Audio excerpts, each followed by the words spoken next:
Hey, what's going on, everyone? This is Mitch. Hope you're enjoying your Monday evening so far. I got you an update on this winter storm that's beginning to look a lot more likely to happen.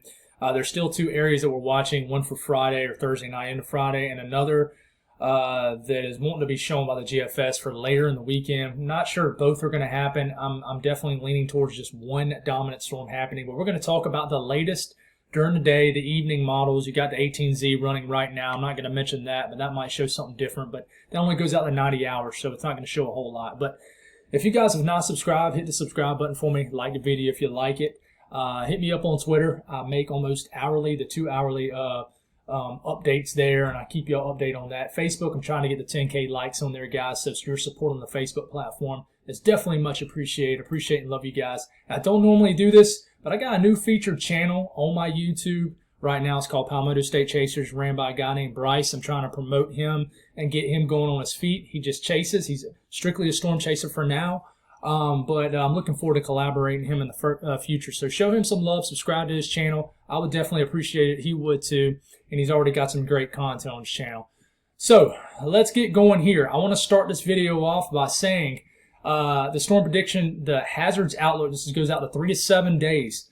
Look at this already showing up. You got all kinds of stuff going on here. You got well below temperatures predicted here in the next 3 days. This is basically showing up as your Arctic air that's going to be moving in. It's going to set the stage for overrunning, which is basically moisture going over Arctic air, and that is going to potentially be the case here.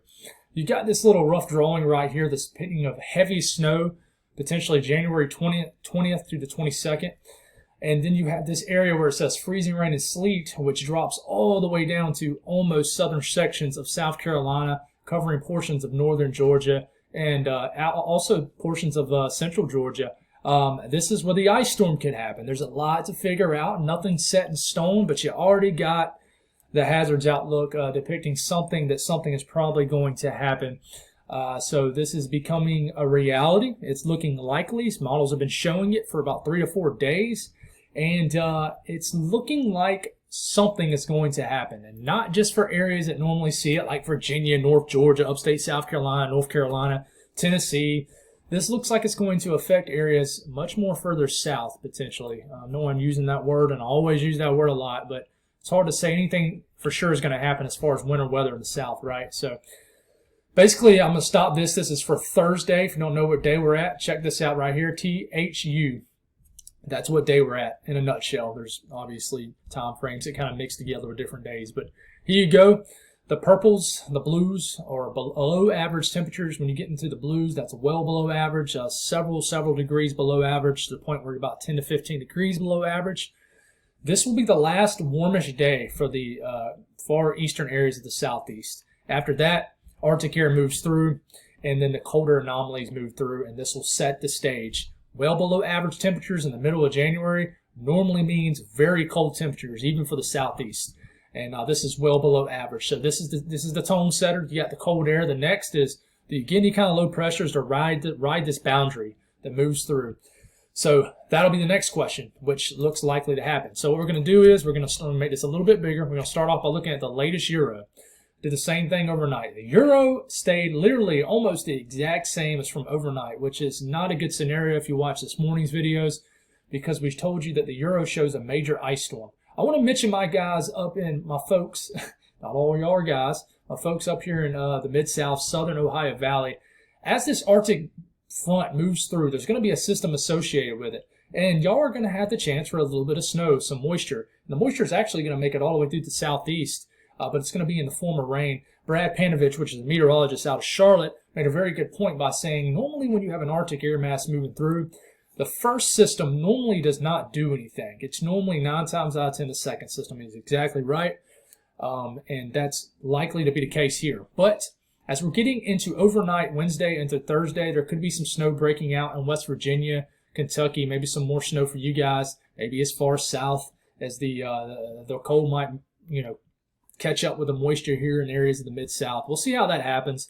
If that trends to be a much bigger system, we'll watch that for sure.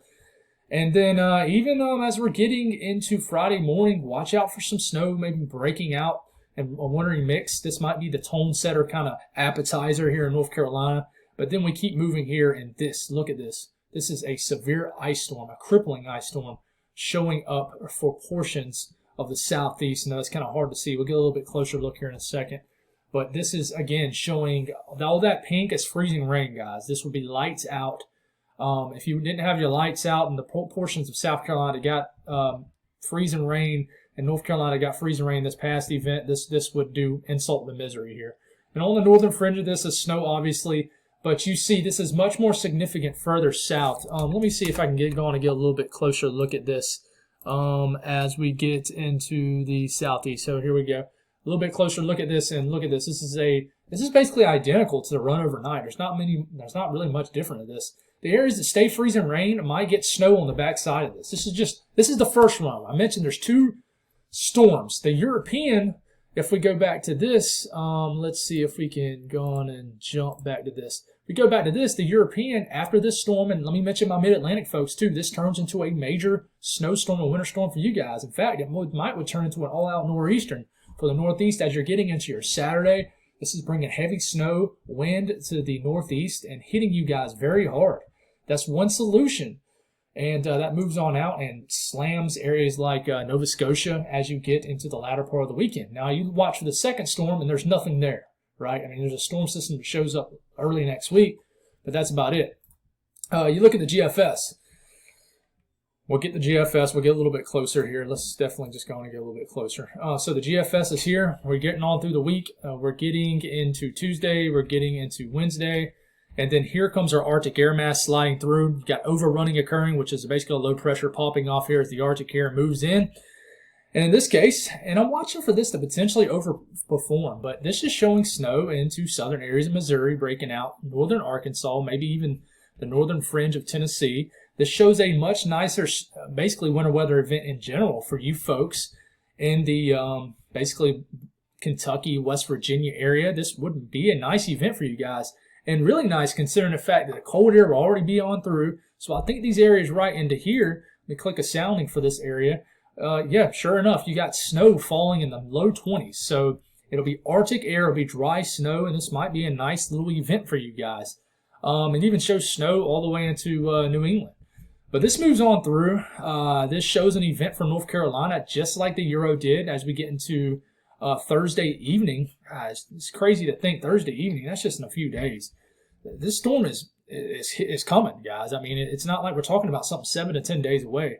Now, with the storm that the European is showing, there's not really much showing at all for the first system. It shows actually a wintry mix all the way in the coastline into Charleston, Myrtle Beach, but it's still not a big event. It really isn't. But then check out this next event as we're getting into starting up as early as Saturday, early afternoon. Freezing rain and sleets breaking out in central Georgia. Freezing rain and all-out ice storm as far south as almost the Florida-Georgia line. Then you got snow breaking out in Columbia, and then switches to sleet, and it turns into basically a winter storm for areas of Georgia and the Carolinas, but it doesn't get really much further north than that. Low pressure is in actually a really good position. If you can get a little bit more cold air aloft, this would be a nice I-20 snowstorm. But it never really quite makes it north enough to affect the Northeast or Mid-Atlantic. It gets close enough to Boston if this was to happen for some nice snow, but that's about it. And then after that, the true Arctic air might move in. I mean, brutally cold air to the point where that good old age-old saying where it's too cold to snow, that might be the case. Canadian model, we'll see what that one shows. Moving on through, this is the one from 12Z. Shows that nice event for you folks, maybe in Tennessee through Kentucky up to West Virginia. Maybe snow shows the event there in North Carolina. But the Canadian also didn't budge, just like the European did. It's not as robust as the last Canadian model, but shows overrunning occurring. This would be a nice snow for most of North Carolina. And a nice winter event. The only thing I'll say about the Canadian compared to the European is just not as a robust system. It doesn't really develop the low pressure until it gets well off the coast. But this same time frame as the Euro, right? Friday evening showing wintry weather all the way through the Carolinas, maybe starting, maybe folks in southern Texas could, basically the Arctic front's going to be stretching here. It's going to be wiggling a little bit, and these low pressures will buckle it up a little bit. But it's going to be interesting to see what the swath of moisture looks like, because it's going to happen. This reminds me Obviously, that's not near as big time as the Arctic air mass, but it reminds me a lot of what happened in portions of western areas of the Mid-South and the South-Central U.S. in February. You had an Arctic air mass that sagged through, the front stalled out right into here, or something like that, and you basically had impulses of low pressures that kept coming up out the Gulf. And that's why you had 2 to 3 winter storms in about a week period in these areas. You had a stalled cold front right here, not just a regular old Joe cold front. This was an Arctic, true record-breaking life. You know, people lost their lives because it was so cold. And that set up, and then you have plenty of moisture to ride through. So the Canadian model shows that. The Canadian model also shows a little bit of that late weekend system. But it doesn't really pop off or anything, and it just shows some freezing rain for southern areas of South Carolina. After that, another system for midweek that keeps showing up, but then again, that's 8 to 10 days away. So we'll look at the EPS ensembles. I want to, for your folks screaming, well, I don't see anything in Georgia and South Carolina, really, 1 inch. This only accounts for snow. It's not really accounting for anything else. So it's a solid snow signal for the mid-Atlantic, the upper portions of the southeast, like North Carolina, which is what I consider the northern portions of the southeast. Nice signal for you guys for sure. We switch over and we look at the northeast for this, and bear with me here. Hopefully I got the right thing. Here we go. Switch over, look at the northeast. Also a nice signal for you guys. Nothing too crazy, but a nice signal. This is the thing that I worry about the most, and I hope people, same with the system last week, or a couple of days ago, I hope people have watched the video deep enough to hear this. This is what I worry about the most, guys, the freezing rain. The Euro is really honed in on a significant, crippling ice storm for areas of the Carolinas and Georgia. I don't think these totals won't occur, but we thought the same thing in 2014 when people saw an inch and a half of ice accumulations that I swear these portions of South Carolina right in here during that 2014 mid-February event. I worked in Orangeburg at a time, so I had to drive from Columbia to Orangeburg every morning, but it looked like a hurricane that went through. In fact, they said it did more damage than Hurricane Hugo did in certain areas. It was wild. It was devastating to the trees. We'll go look a little bit further up, and what I want to show you here is a sounding for the middle of this ice storm for portions of South Carolina. I'm going to click a sounding here in Lancaster County, South Carolina, just a random sound. There's a lot of people who's wondering, well, if we're going to have all this cold air, why is getting snow such a problem? This is why. First thing I want to say is Arctic air is extremely shallow. Second, because of that, there's a warm nose. There's a couple ways you can get a warm nose. One, you have the low pressure too close to the coast, and that still is a factor here. But two, Arctic air is shallow. So if I click a sounding right here in Lancaster, for example, and this is for, what is this for? I'm sorry. This is for Friday evening, Friday afternoon. Sounding right here. And I know this is the scientific part that a lot of people don't really give a rat's behind about, but the green line is dew points. The red line, which is kind of getting overlapped by the dew points, is the red line is the temperature. So at the surface, it's 25 degrees. You're thinking, but darn, it's 25 degrees at the surface. That's cold enough for snow. But you see this blue line right here? That's the Celsius line.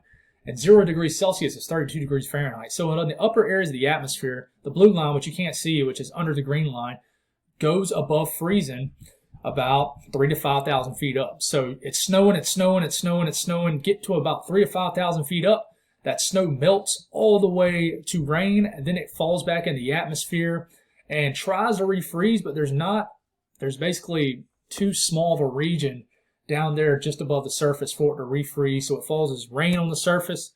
Therefore, you get freezing rain in the mid-20s, which is devastating. I'm telling you guys, it really is. And that's going to be the case, I think, for certain areas.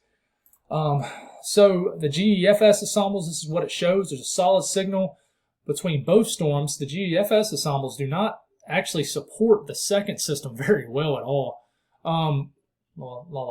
No, that's true. There is some support here for it.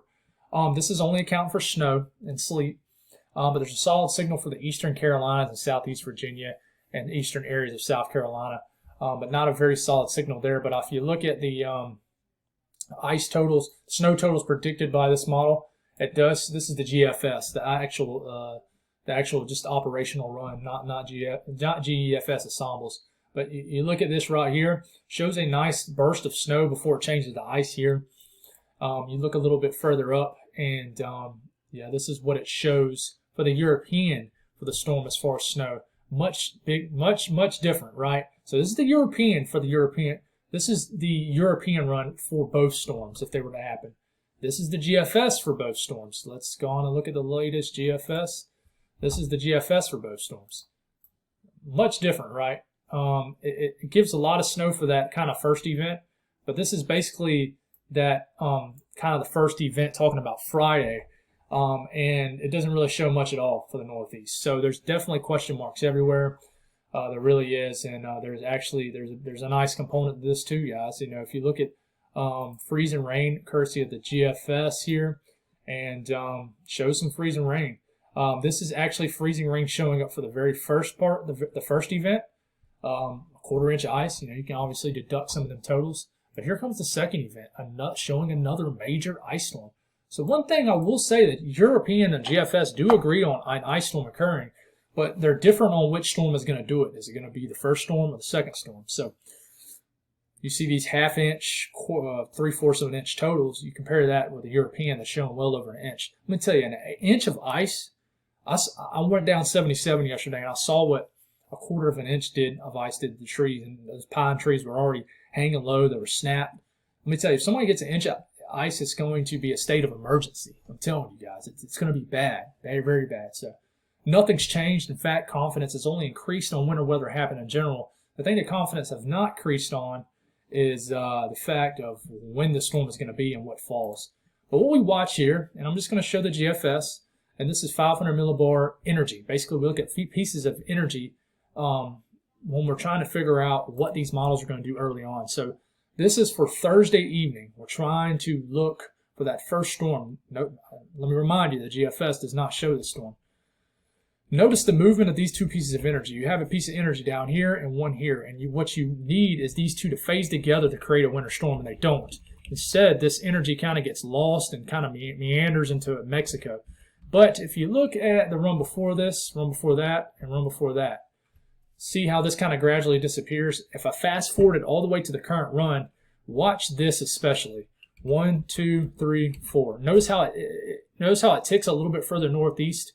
To me, that's a sign. That this is trending towards a European scenario, because if you get these two pieces of energy to phase together, then you're going to get a storm. Now, when they phase together also determines on what kind of storm you got.